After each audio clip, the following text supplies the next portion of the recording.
چرا عروسکی شیرینکی و شرع بالای تخت گمان شب چرا عروسی جان شیرینی و چرا بالای تخت گمان شب چرا عروسی جان شیرینی و چرا یه داماد و عروس از این محبت دارنه بالای تخت گمان شب چرا بالای تخت گمان شب چرا عروسی جان شیرینی و چرا در عالمی عشقی خود صداقت دارنه بالای تخت گمان شب چرا بالای تخت گمان شب چرا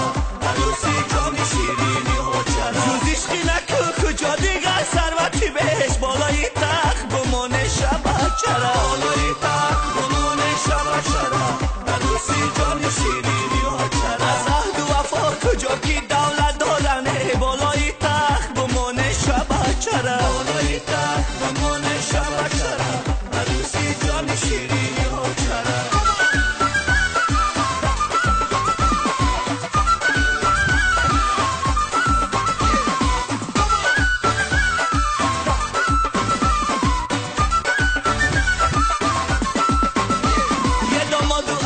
شای سعید راننه بالای تخت گمان شب چرا بالای تخت گمان شب چرا عروسی جان شیرینی و چرا عبادات الهی صادق و خنداننه بالای تخت گمان شب چرا بالای تخت گمان شب چرا عروسی جان شیرینی و چرا عبادات الهی صادق و خنداننه بالای تخت گمان شب چرا بالای تخت گمان شب چرا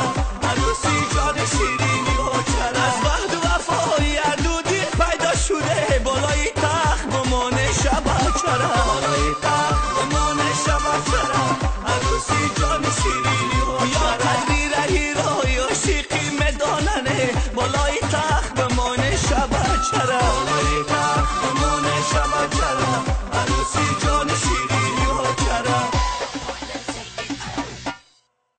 همه جا گل بسیاره